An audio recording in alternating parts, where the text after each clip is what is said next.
l'essentiel des programmateurs. Parce que venir écouter 13 compteurs un vendredi,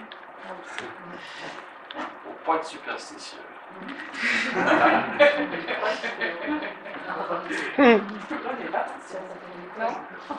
Vous n'avez pas effleuré. Bon, pour vous faire de blabla, une fois d'histoire, je crois que nous, c'est le temps qui nous est un tout petit peu... Ouais, bon, je ne fais pas le jeu de mots, hein. Il a déjà été fait avant moi, hein. Bon. C'est parti.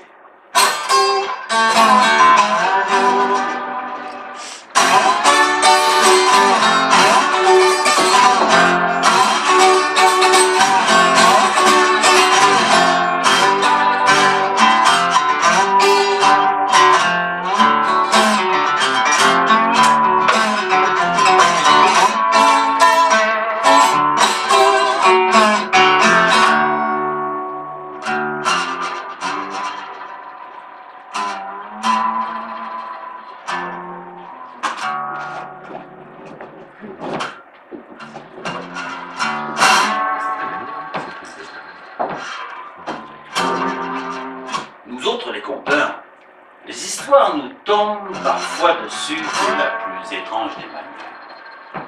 La preuve. Ce matin-là, je m'étais réveillé. Ah, quel rêve! Tout était présent sous mon crâne dans ses moindres détails. J'étais en plein cœur des Pyrénées, sur les rives du Mississippi, en compagnie de Led Bill. Son bottleneck faisait pleurer les cordes de sa guitare. Et là, j'ai tout de suite su que je tenais une histoire. Mais, avant de la coucher sur le papier, je suis allé dans ma cuisine, histoire de me faire un bon bol de café, tout en regardant le goutte à goutte du café tomber dans le pot de verre de la cafetière. Je restais concentré. Et ça y est, le café est prêt. Je m'en sers un bol. Tout à coup, la question: sucre ou aspartame? Je pourrais bien me permettre un petit écart. Et là voilà l'erreur fatale. Le trou noir. Le trou blanc. Je suis sorti, histoire de m'affraîchir les esprits. Rien. C'est là que j'ai vu Lucie. On s'était rencontrés il y a quelques mois déjà. On se plaisait bien. Elle était rentrée dans ma vie sans pour autant perturber ma vie familiale. Chaque matin, elle m'accompagnait jusqu'au village. On allait ensemble chercher le pain. Mais là, je voyais bien que Lucie voulait autre chose. Essayer ces cadres plus neufs? Pourquoi pas? Ça me changerait des idées. Je me suis mis au volant, j'ai démarré, on est parti. Dès le premier virage, les deux ont gémi, le deuxième, ils ont pleuré. Et c'est dans la ligne droite qui a suivi que Lucie a mis le turbo. Elle a été flashée. Sûrement un admirateur. Faut dire qu'avec ses jantes en alliage à l'Odyssée, madame avait de la classe. En fait, micro.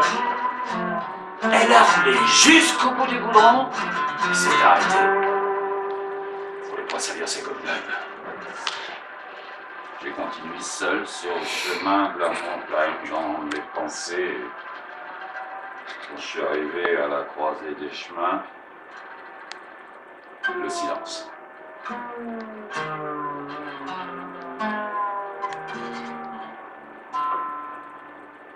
Et tout à coup, derrière moi, une voix. Alors, Atao, on cherche des histoires? Ça fait peur. C'était un homme bizarre recouvert d'une cape qui lui tombait jusqu'aux pieds. Son visage, je pouvais pas le voir. Ses yeux, il les cachait sous son chapeau. Et il me fait... Assis-toi là.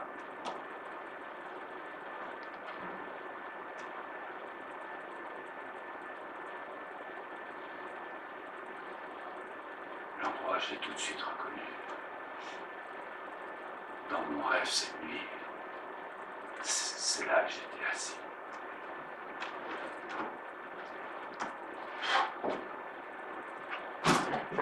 J'en suis doublement tombé sur le cul. Et il a commencé à me raconter. J'étais suspendu à ses lèvres. Il m'a raconté l'histoire de Pablo. Un berger qui avait traversé les Pyrénées avec 12 vaches. Il les avait laissées tiens au même endroit, là, à la croisée des chemins. Lui, il avait continué tout seul son chemin jusqu'au village où les moulinets nouvelles vont vite à la montagne. Le maire l'attendait. Alors, berger, tu cherches un endroit. L'herbe est plus fraîche de ce côté-ci des Pyrénées. Tu veux laisser tes vaches là-haut? Écoute, y a pas de problème. À une condition. Tu veux nous donner un coup de main pour ramasser les foins. Ça te va? On sait si ça lui allait au berger. Il s'est tout de suite mis au travail. Et puis quand le soleil s'est couché derrière la montagne, il est remonté voir son troupeau.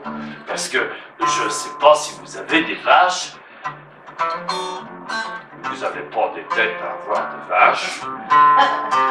Toujours est-il que quand on a, je vous explique, il faut les traire, sinon elles tombent malades. Et quand il est arrivé tout là-haut, il s'est tout de suite aperçu qu'il y avait un problème, il manquait une bête. Il l'a cherché. Et il l'a retrouvé. Au fond du précipice. Pablo n'a rien dit, fier comme un espagnol, il n'était pas du genre à se plaindre, il a tressé bête et le lendemain, comme si de rien n'était, il a ramassé les foins de nouveau. Quand le soleil s'est couché derrière la montagne, il est remonté tout là-haut, à l'ombre d'une corne. Par contre, assis sur une pierre, il y avait un homme qui l'attendait. Un homme bizarre, tu vois, un homme sans regard. Ses yeux, il les cachait sous son chapeau. Et l'homme, il lui a fait. Alors, Pablo, tu cherches ton troupeau?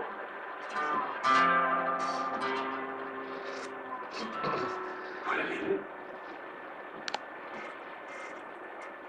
Ça te dirait de retrouver ton troupeau ici même et seul jusqu'à la fin du thé?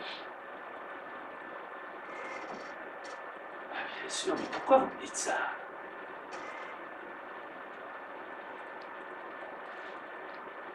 Disons que j'ai un marché à proposer. Il a sauté Pablo, c'est mon américain pour le dire. Et quand l'autre, il a enlevé son chapeau, il l'a tout de suite reconnu. C'était le diable. Qu'est-ce que tu veux, diable? Rien. Calme-toi. Un marché, tout ce qu'il y a de plus honnête. Ton troupeau ici, tous les soirs, jusqu'à la fin de l'été. Bien sûr, il y a une condition. Laquelle? Je viendrai te chercher avant la fin de l'année. Pas question, fille, diable! Trop tard.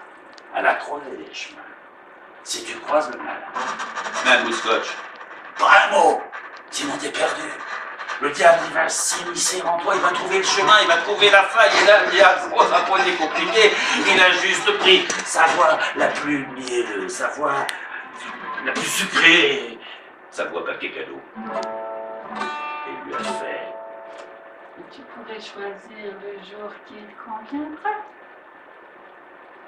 Et Pablo, plutôt que de faire demi-tour, le voilà en train de réfléchir. Ça lui a échappé. Noël, c'est possible? À Noël, je viens de chercher. Mais rappelle-toi bien une chose, Pablo. Un pacte est un pacte. Un marché. On doit le respecter. Et là-dessus, le diable s'est évanoui. Parti en fumée. Et Pablo, il est resté comme un imbécile au sommet de la montagne. Il était perdu, il avait pactisé avec le malin. Il savait bien que Noël, ça allait venir vite, et comment faire pour se sortir de cette ornière. Il avait beau traîner des pieds en descendant dans le fin fond de la vallée, comme s'il pouvait ralentir le temps en rien. Il avait de l'effroi plein lui, tu vois. Et quand il est arrivé à l'entrée du village, tout à coup, son effroi s'est transformé. Tout est remonté dans sa gorge et s'est transformé en un énorme éclat de rire.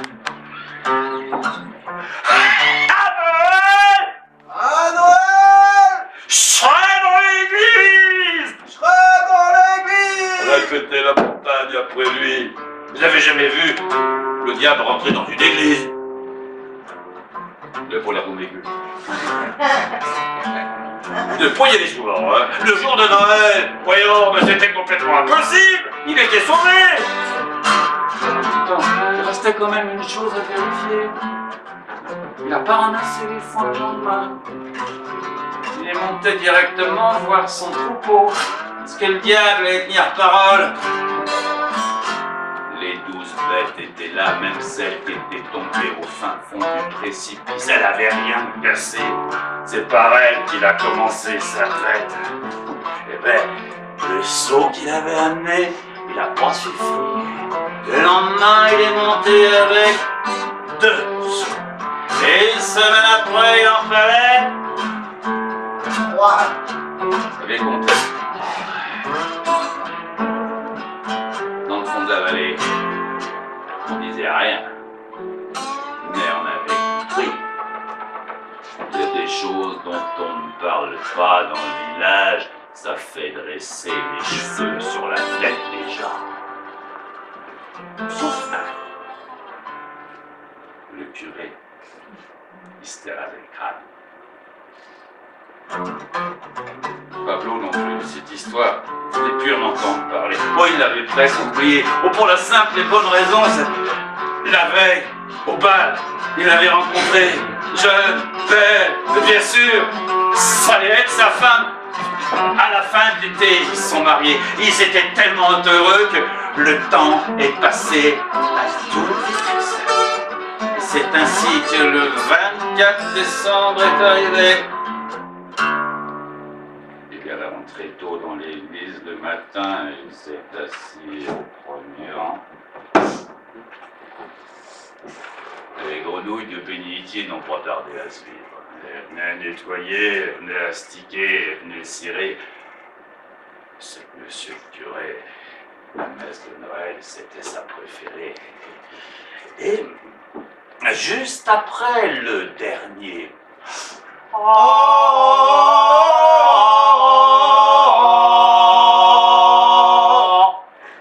Dans le clocher, on a entendu le premier coup de minuit. 2.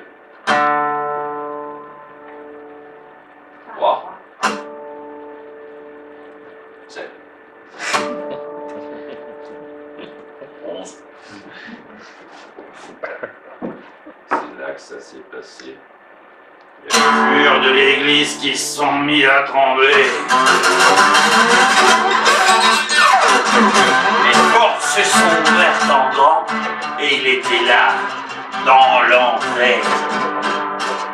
Apocalypsis cum figuris. s'est mis à marcher de son grand pas sur l'allée principale. Alors là, le curé s'est dressé devant lui avec son crucifix. Bah, le diable a regardé droit dans les yeux, c'est comme ça que le curé s'est retrouvé les quatre fers en l'air parmi ses ouailles. Et il est arrivé au premier rang, où se tenait Pablo. Et il a regardé droit dans les yeux. J'avais prévenu, pas la peine de rigoler. Un pacte est un pacte. Un marché, on doit le respecter. Je viens te chercher. Heureusement. Juste à côté de Pablo, il y avait un vieux du pays. Un vieux roué. Payou. 97 ans. Il était un peu coincé du dos, mais ça tombait bien quand il y avait quelque chose à ramasser, il n'avait même plus besoin de se baisser. Et le vieux Payou, le dire, il était connu dans le village, dans la vallée, il était connu partout dans la montagne pour tous les tours pendables qu'il avait joué à ses voisins. Tout le monde y était passé.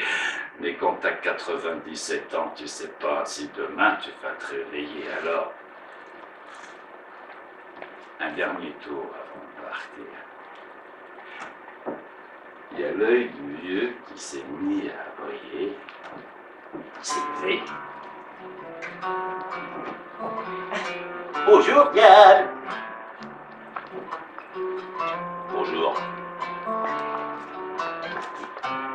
Tu sais que Noël, c'est le jour des cadeaux?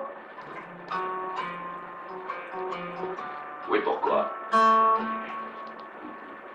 Et j'en ai peut-être un pour toi. Fais voir. J'ai un marché à proposer. Lequel?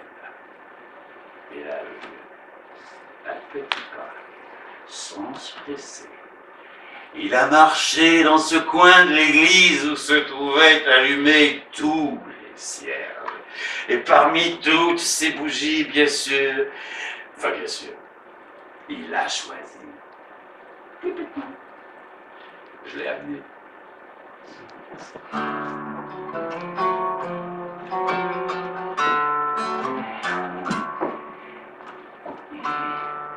Mais voilà, Diable.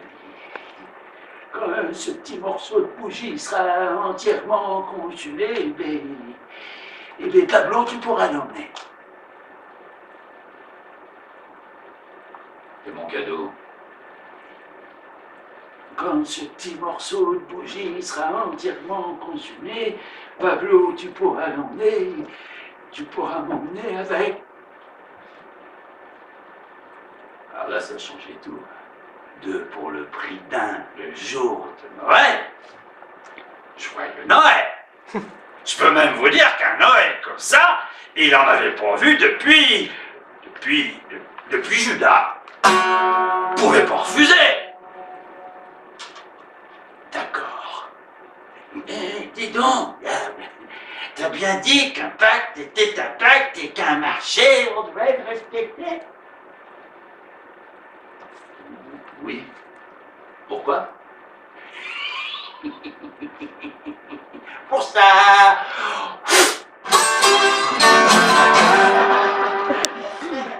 Oh! On a entendu le diable résonner, son façon de cri résonner jusque dans les entrailles de la terre.